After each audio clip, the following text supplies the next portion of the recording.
सबके प्रणाम, नमस्ते। कैसन बानी आप लोग। और आज अन्नपूर्णा फिल्म से आप लोग बहुत दिन से कमेंट करत रही जा कि गाना भैया नहीं क्या आवत, गाना कब आई।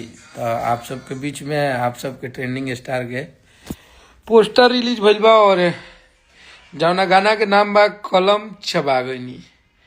आप लोग सुनब जा तो बहुत तगड़ा, बहुत जबरदस्त, एकदम फुल टू फुल डांस, आप सबके कॉमेडी भी देखे के मिले और एक से एक बढ़ के बात और कंपोजिशन आप लोग जैसन पसंद करी ले जा वैसन गाना बा। और गारंटी बा कि आप लोग के अच्छा लगी, बढ़िया लगी और आप लोग बहुत आशीर्वाद प्यार देव जाओ गाना के।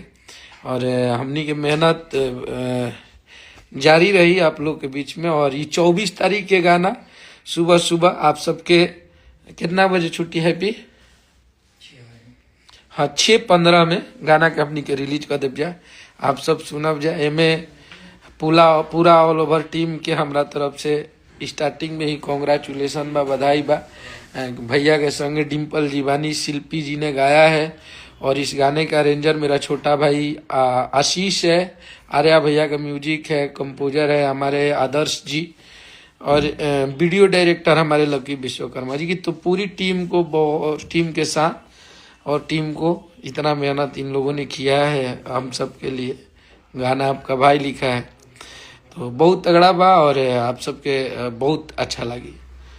और चलिए, यहाँ ग्लोबल म्यूजिक भोजपुरी के भी 7 मिलियन सब्सक्राइबर हो गई बा। तो ग्लोबल म्यूजिक के पूरा ऑल ओवर टीम के, राजकुमार भैया के बहुत सारा शुभकामना। जीएमजे के पूरा टीम के, जहाँ से हमनी के डिजिटल के काम चलेला, तो भैया को भी बहुत सारा बधाई। और दूसर चीज ही बा कि जब गाना हमनी के हिट मशीन के काम चालू भइल तो गाना चैनल के 5.5 मिलियन सब्सक्राइबर और 2-3 महीना में आप लोग वो चैनल के 7 मिलियन कर दिन। 2-3 महीना में 1.5 मिलियन सब्सक्राइबर बढ़ल है।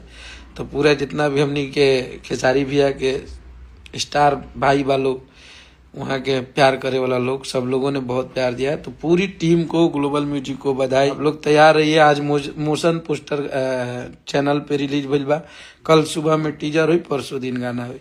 तो आप लोग तैयार रह जा, फिर आप लोग से मिला तनी। और बहुत तगड़ा ये गाना के इवेंट भी बा, तो आप सबके एक से एक रील भी देखे के मिली। जय माता दी, हर हर महादेव।